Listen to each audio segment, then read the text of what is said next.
Hello and welcome to another video from Midas Touch Toys, Games and Collectibles. And today we are looking at something that is now very, very old, very, very collectible and becoming very difficult to find, especially in this fantastic condition. We are looking at the 1976 release by CBS Records from their Star Trek series of vinyl records. And this particular one is entitled Inside Star Trek. And this is the item in front of us. Now, obviously, as you know, Star Trek, the original series, ran from 1966 through to 1969. It ran for 3 seasons. There was a total of 79 episodes produced. And each episode ran for about 45 to 50 minutes. The budget for season 1, the whole season, was $190,000. Season 2 was $185,000, and season 3 was $175,000. So each season shaved money off the budget. I'm guessing that's because the first season obviously had to include all the sets and so on, and by the second and third season those sets had already been built and paid for, so they didn't need it again. So there we are. And obviously it starred William Shatner as Captain James T. Kirk, Leonard Nimoy as Mr. Spock, DeForest Kelley as Leonard McCoy, or Bones as he was otherwise known as. Also starred co-starred James Doohan as Scotty, or Lieutenant Commander Scott, Nichelle Nichols as Lieutenant Uhura, Walter Koenig as Ensign Chekhov, George Takei as Lieutenant Sulu, and Major Barrett as Nurse Christine Chapel. And like I say, the season ran for the series ran for 3 seasons originally, and it aired from September 66 to June 1969, but obviously then was repeated over and over again on reruns. But this particular item we're looking at today is actually the inside story of Star Trek, as spoken by Gene Roddenberry, I think. Okay, but let's have a look. Let's see what it says on here. So it says Inside Star Trek, and it shows you an image of the starship with descriptions of items. So you've got primary hull, 127.1. 127.1D, don't quite know what that means. Space sensor array. You can see it's NCC 1701. It shows you where the phasers are, the sensor array, interconnection in dorsal, and the secondary hull. It says title Inside Star Trek model MK1X, produced by Ed Naha, engineered by Russ Payne, Starship class USS Constitution class, design NCC 1701 USS Enterprise, featuring Gene Roddenberry. And there's someone signing there. I don't know, it's like John something. I don't know who's signing that, but anyway, that's the front of the sleeve. Let's turn the sleeve around to the back and let's see what we got printed on the back of the sleeve. Okay, so I've turned the record round and this is what it shows us on the back. So again, we've still got the same front section still leaning over to the back section. So on the back side here, you can see you've got the space warp propulsion units, the intercoolers, the support pylons, and the shuttlecraft hangar deck. And of course, at the top here, you've got a compass, and this here says Star Trek, from the log of Starship Enterprise. Side 1, Inside Star Trek. So your Star Trek theme, William Shatner Meets Captain Kirk, The Origin of Spock, Sarek's son Spock, the Questor affair. And side 2, The Enterprise Runs Aground, McCoy's RX for Life, The Star Trek Philosophy, Asimov's World of Science Fiction, A Letter from a Network Censor, and the Star Trek Dream Ballad 1, Ballad 2, and Ballad 3. You've got stereo CBS 81610, it's 1976 CBS Inc., 1974-1976 CBS Inc., and registered trademark of CBS Inc. And you got all the copyright information in the very bottom in the tiny letters. Okay, that's the back of the sleeve. But then what I'm going to do, I'm going to open it up. I'm going to take out the sleeve on the inside, because I do believe there's a whole load of information on the inside sleeve, and I want you to have a good look at that. Okay, so I've removed the sleeve from the outer sleeve. That's the record there. We'll have a look at that in a moment. But this is the sleeve that comes with the record, or the inside card, if you like. I'm just going to read you this because there's some great information on here. This is a decade ago. A phenomenon called Star Trek made its debut on nationwide TV.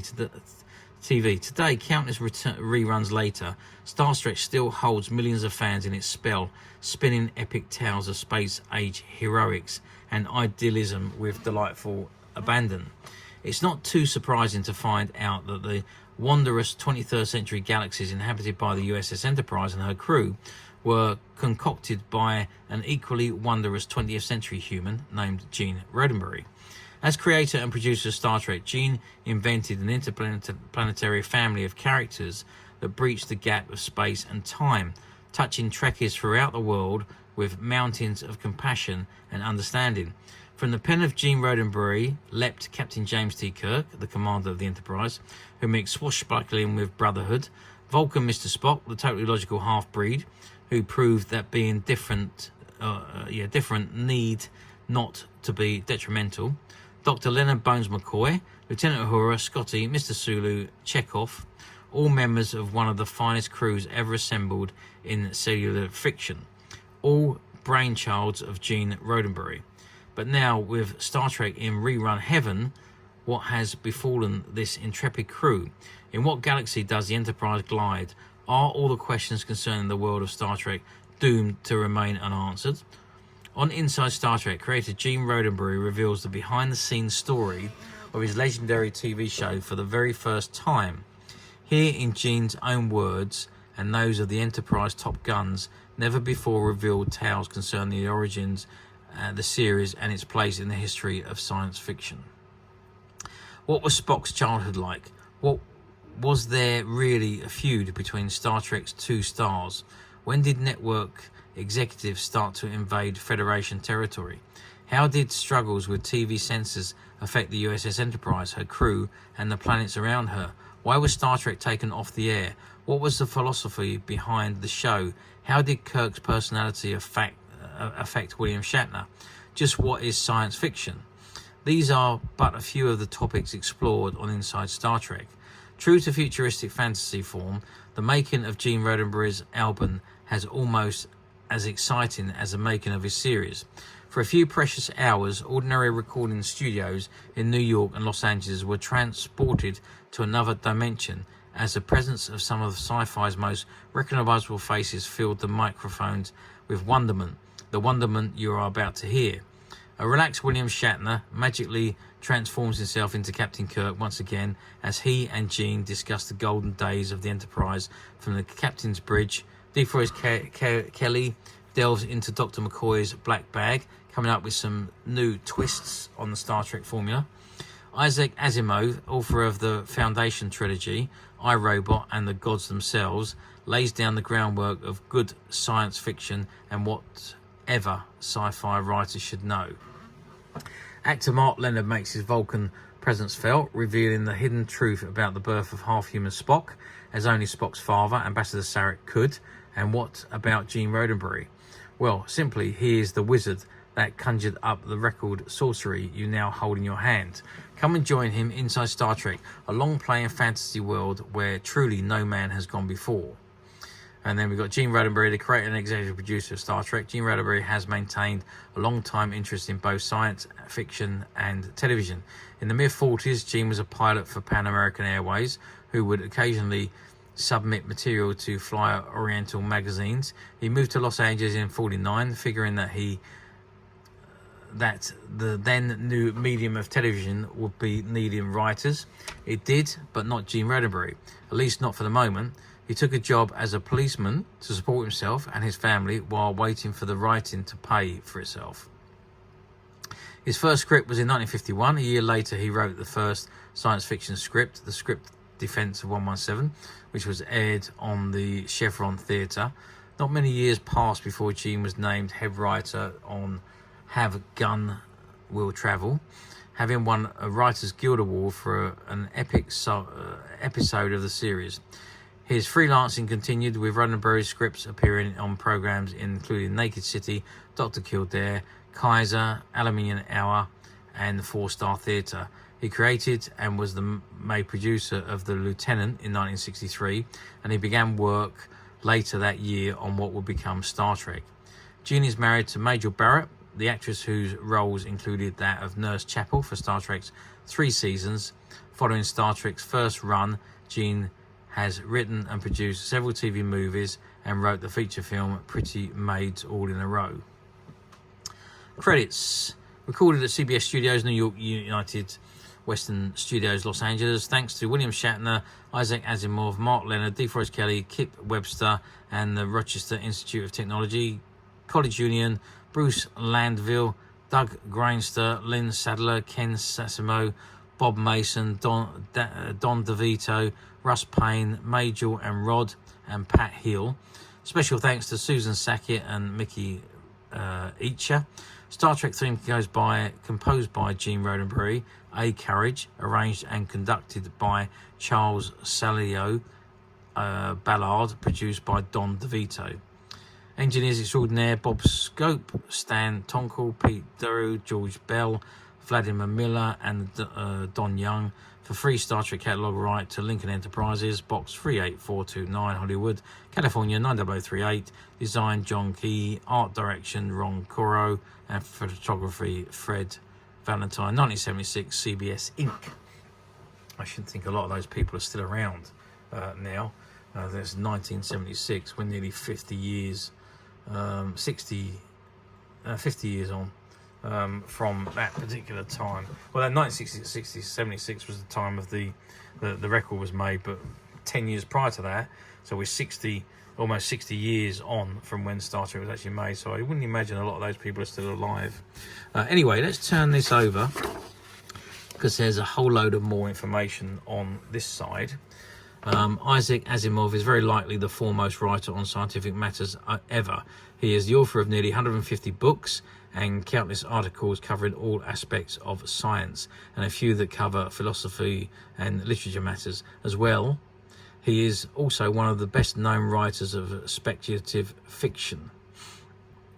Asimov was born in Russia, arrived in the United States at the age of 3, and became a naturalist citizen at 8. He received his PhD in enzyme chemistry from Columbia in 1948. He has been associated with the Boston Universal School of Medicine since that year. Regarded within scientific circles as a particular expert in such fields as the enzymology of malignant tissues and irradiation of nucleic acids. He has received accolades including the James T. Grady Award of the American Chemical Society and the AAAS Westinghouse Scientific Writing Award. Asimov's writing include titles like Biochemistry and Human Metabolism, the Neutrino, Eyes of the Universe, A History of the Telescope and the Human Brain, its capabilities and functions. His science fiction includes I, Robot, Nine Tomorrow, and the novelization of the screenplay Fantastic Voyage. He is also the author of Asimov's Guide to Shakespeare, Asimov's Guide to the Bible, Asimov's Treasury of Humour, Asimov's Annotated Don Juan, The Shaping of History, and The Sensation's Dirty Old Man. A most remarkable teacher, Asimov is also a most remarkable human being. William Shatner's portrayal of Captain James T. Kirk brought the sensitive, handsome Canadian actor a degree of international fame correspondent with his professional skill. By the time he graduated from McGill University in his native Montreal, Shatner was a well-known radio voice. His legitimate theatre training included stints with the National Repertory Theatre of Ottawa and the Stratford, Ontario Shakespeare Festival. After a brief Broadway run in Tamburlaine, Shatner became a sought-after actor on such American television programs as Goodyear Playhouse, Armstrong Circle Theatre, Omnibus, and The Defenders. On Broadway, he starred in The World of Susie Wong and A Shot to the Dark and L'Idiot. He has appeared in films including The Brothers Karamazov, Judgment at Nuremberg, and The Intruder. Though Shatner was not Gene Roddenberry's original choice to play the Enterprise commander, Jeffrey Hunter was, and did so in the program's first unsold pilot. He was able to adapt quickly and well to the role, so well that it's difficult to imagine any other interpretation of Commander Kirk. The role of Dr. Leonard Bones McCoy was a decided change of pace for the DeForest Kelley, a chance for a well-credited film and TV bad guy to assume a sympathetic character. To the surprise of no one particular, Gene Roddenberry, Kelley handled the challenge with skill and aplomb. DeForest, his friends call him D, was born in Atlanta, Georgia, the son of a Baptist minister. DeForest had sung in church services and held radio and theatrical singing engagements in Atlanta before moving to the Long Beach, California, while still in his teens. In California, Kelley acted in radio dramas and held a day job as an elevator operator during the war. Kelley acted in Navy training film, where he was spotted by a studio talent scout and signed to Paramount for 2.5 years. He moved to New York, gained more stage and TV experience, and returned to Los Angeles for the work in progress, including Squawks Theatre, Gunsmoke, Playhouse 90, Zane Grey Theatre, Bonanza, and Rawhide, playing mostly baddies. Kelley was Roddenberry's first choice for the part of Dr. McCoy, which he held for Star Trek's 3 seasons. Mark Lenard appeared as Sarek, Spock's Vulcan father, in the Journey to Babel segment of Star Trek's 2nd season. He is a highly versatile stage and film actor whose credits include co-starring roles in The Planet of the Apes and Here Comes the Brides TV series, guest appearances on Hawaii Five-0, Mission Impossible, The Rookies, The Wild Wild West, Gunsmoke, The Defenders, Mannix, and many, many more.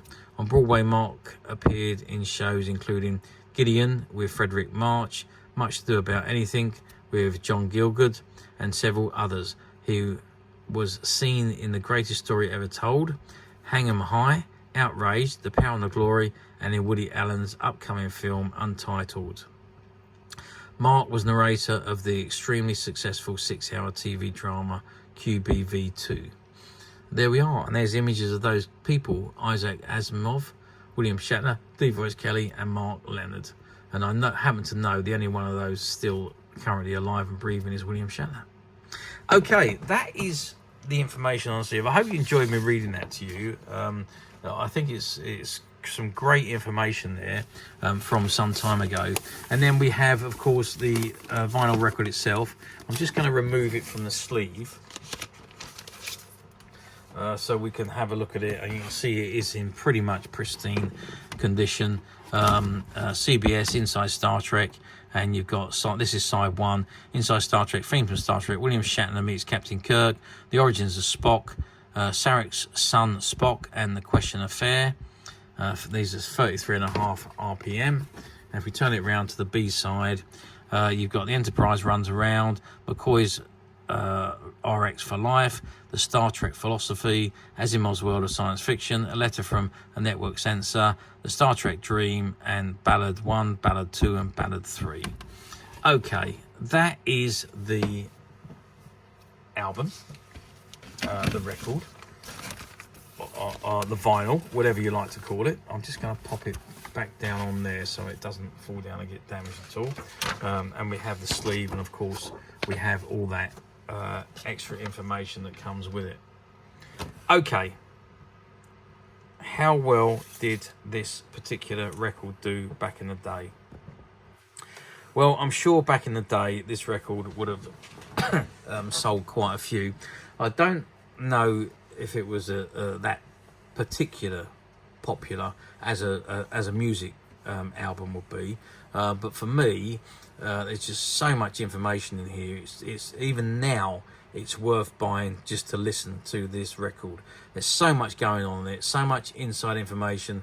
that may have been forgotten over the years, that you just, you know, after the 70s or maybe the 80s, or when Star Trek returned for the movies, all of the information on this record could have been forgotten, because it was a time, what we're talking about, 3 years before the film actually hit the screens.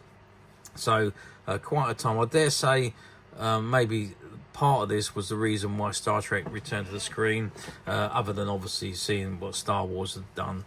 So I think Star Trek then was given the green light to go ahead to produce a movie, a massive blockbuster movie to rival the Star Wars movie.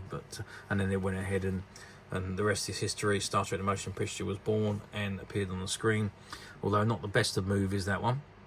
But the second film, which is I think still one of the best films ever created of Star Trek, which is Star Trek II: The Wrath of Khan. Anyway, I'm digressing. So this record, yeah, it must have done well. I don't know how many were produced, but it is a very, very good record and well worth having in anyone's collection. Let's move forward. Nearly 50 years. We're going forward 48 years, from 76 to 2024. So 48 years have passed since this record was released. As I said to you, a lot of those characters, a lot of those people that were mentioned on that card are no longer around. They have a lot of them have since passed away. You could probably count them on one hand how many are still alive. So it is from a very, very past time, let's say. Does this record appear on the platforms very often? Well, no is the answer to that question. You see the occasional one pop up every now and again, but yeah, it's not a regular occurrence now, which is hardly surprising for a vinyl that's not a music vinyl that was released 48 years ago. It's one of what we class as one of those specialist vinyls. So no, it doesn't come up for sale very often. When it does, when you do see them on the platforms, they usually sell quite quickly. But again, as I say to you all the time, be careful if you're going to buy on a platform, because what you see could be stock images, and you may not get everything that you think you're going to get when you order one of these. So do make sure you read the condition report and have a good look at the used pictures, not just the stock pictures on the front page. Or rather than go through all that rigmarole, you can come straight to us at Midas Touch Toys and Collectibles, where you can see exactly what you're going to get. We have managed to find a few of these albums, and they are currently available to purchase on the Midas Touch website, which you can get to very simply by clicking the link below. It will take you straight to the website, where you'll be able to find this and many other vintage Star Trek items, and many other vintage toys, games and collectibles. Come to that. There's over 10,000 products currently available on the website for you to view and purchase at your leisure.